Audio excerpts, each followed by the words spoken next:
We have a bubble in education like we had a bubble in housing in the last decade. Everybody believed you had to have a house and they'd pay whatever it took. Today, everybody believes that we need to go to college and people will pay whatever it takes. You've described college administrators as the subprime mortgage lenders, in other words, con men.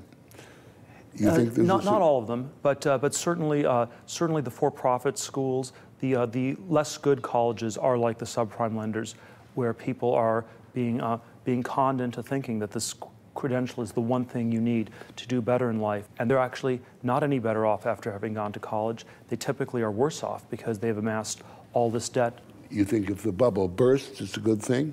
I don't think bubbles bursting are ever good things. I think they are inevitable things. For Thiel, success seemed inevitable. Child prodigy, chess champion, arrogantly self-confident. He breezed through Stanford undergrad and law schools. With his Midas touch, he took the millions he made as a co-founder of PayPal and turned that into billions as the first investor in Facebook. And you're a billionaire before the age of 40. I guess that might be correct, yes. No, it is correct. Yes. Yes, that is correct. Ladies and gentlemen, I am honored to present the chairman of the Thiel Foundation, Peter Thiel. His 20 Under 20 fellowship is Thiel's answer in miniature to what he calls the questionable value of higher education. I think we're going to have a fascinating afternoon as we listen to some of these incredible visions for the future. Each year, Thiel will select 20 students and pay them $100,000 apiece to work on their ideas. I want to make complexity our new paradigm, because only by understanding how our world actually works can we hope to make it better. These finalists are making their pitches. The effectiveness is inversely proportional to time of diagnosis. The only condition, drop out of school. Your megaphone is saying, don't go to college. Is that what you really mean? I'm saying that people should think hard about why they're going to college. If your life plan is to be a professor or to be a doctor or some other career where you need a specific credential, you should and probably have to go to college. If your plan is to do something very different, you should think really hard about it. The educational establishment dismissed the idea as dangerous, nasty, and misguided. Our thought was, this is going to be a very idiosyncratic, small program. And the fact that it was controversial was a big surprise to us, but it was because an awful lot of parents are quite worried about the education system. There's a great deal of anxiety beneath the surface. With only half of recent college graduates in full-time jobs and college debt topping $1 trillion, Thiel believes college has become just another debt-fueled luxury. I did not realize how screwed up the education system is. We now have $1 trillion in student debt in the U.S. That $1 trillion, if you want to describe it cynically, you can say it's paid for $1 trillion of lies about how good education is. That's such a sweeping statement. You're suggesting that people graduate as either dunces or ne'er-do-wells. There's been a huge number of people who've contributed extraordinarily to this society in the last 20, 30 years. We live longer lives because of those people. Yes, we have a society where successful people are encouraged to go to college, but it's a mistake to think that that's what makes people successful. But what you're saying suggests a concentration on all of the practical things in life. But some of the impractical things in life are the most valuable. That's not always true. People say that. Sometimes they are. Sometimes they are just impractical things that are of little value. And you have to look at the cost side of the equation. It costs up to $250,000 to go through 4 years of college today. Unfortunately, you have to think about the practical things, and are you actually going to get a job where you can pay off this incredible debt you take on?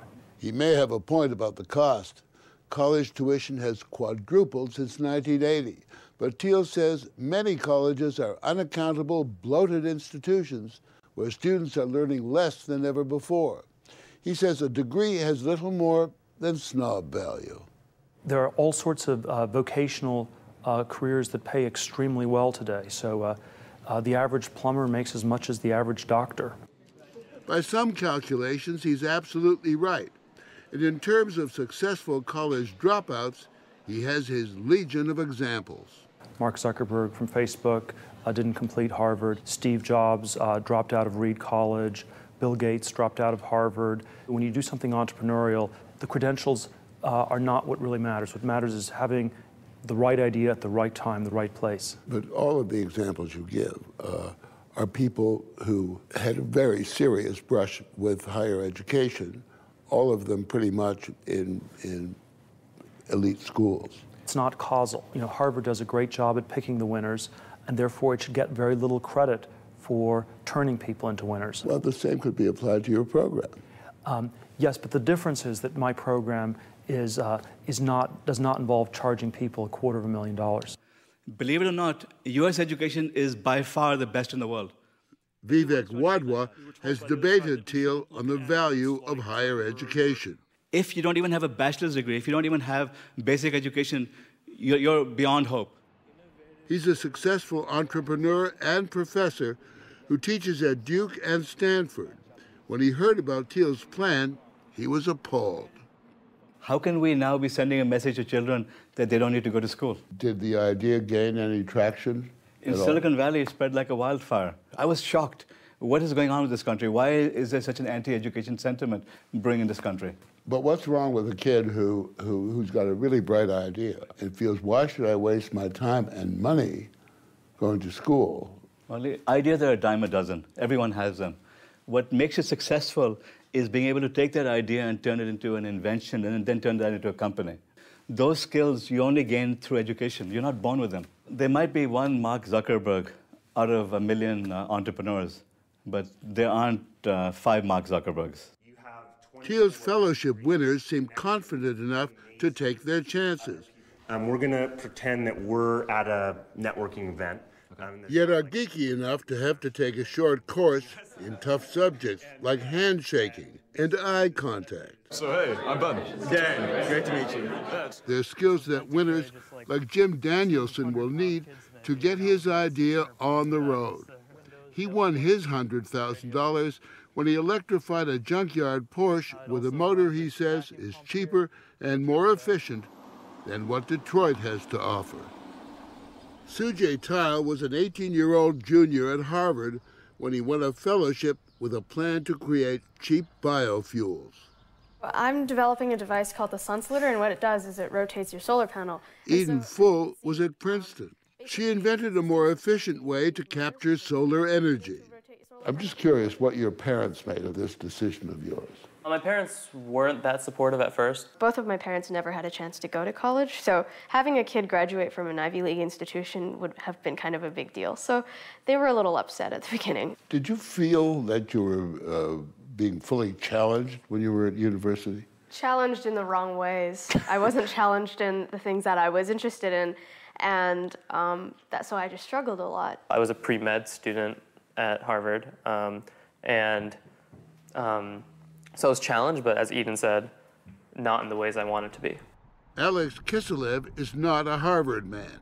He was at a community college when he won his fellowship with a plan to manufacture scientific instruments more cheaply. Looking at how my parents went through debt, it's really debilitating for the first 5 to 10, even maybe 15, 20 years of your life, especially if you don't find a very high-paying job, as is always promised. Close to half of the fellows have started businesses at this point. A number of them have received funding from outside investors. I think that across the board, the sense is that they are progressing a lot more with their lives than had they stayed in college. Easy for him to say. He has degrees in philosophy and law. There's no question you're a very smart guy. There's no question you're a very successful one. Do you think you could have done this without your educational background? There may have been something specific at Stanford University, but I think if I had gone to any of a number of other universities, it would have been actually quite bad. If I would have gone to Harvard, I would have been tracked to become an investment banker, and I would never even have considered anything else. Instead, he chose an even more lucrative career and now lives a predictable, pampered billionaire's life, intensely private, demanding, uncomfortable, almost mimicking his hero, Howard Hughes, the Silicon Valley version of a temperamental prima donna. Publicly, he puts millions into some outlandish projects, like funding labs determined to extend life by centuries, and floating sea colonies, still in the model stage, that would be libertarian utopias where American law would not apply. I just really wanted to meet you. I'm just a big libertarian. All right, thanks. His uncompromising belief in low taxes and minimal government has made him a libertarian cult hero. Professor Wadhwa says Thiel's billions have clouded his thinking. Peter Thiel has made so much money that he's out of touch with the real world. He doesn't meet common people. He doesn't understand their needs. He doesn't understand how important education is for the masses. You can take 24 children and make them successful by giving them on-the-job training. But that's not a lesson for the rest of America. What I worry about is a message that's getting out there to America that it's okay to drop out of school, that you don't have to get college. Absolutely dead wrong. The current crop of fellows, where do you think they'll be, say, 5, 10 years from now? The majority of them will fail, and they're going to regret not having completed their education. Already, one company started a year ago by a 19-year-old Thiel fellow who had raised $1.5 million in outside cash, is struggling. What have you been up to? But Thiel says it's still early in the process, and getting rich isn't the point. His fellows say they can always return to college if things don't work out. Of course we're destined to fail. That's what entrepreneurship is. That's what, when you try to do something new, the chances are you're going to fail. The thing is, though, we're starting to fail early, and when we're 21 or 22, whenever all of our friends are graduating college, I think we'll be far more likely to succeed than they will be. I think it's fair to say you're enjoying the controversy you've started, correct? I don't enjoy being contrarian. I think... Yes, you do. No, I think it's much more important to be right than to be contrarian. Do some of your fellow entrepreneurs think that you're sometimes a little bit nuts for the kind of things you support? It doesn't matter to me whether people think it's crazy or not. What matters is whether we're doing something to make the world a better place. And you really feel that you are? If you could convince me that I wasn't, then I'd stop. And perhaps move to one of his utopian offshore nation states, where only big ideas flourish and schools permanently out for everybody.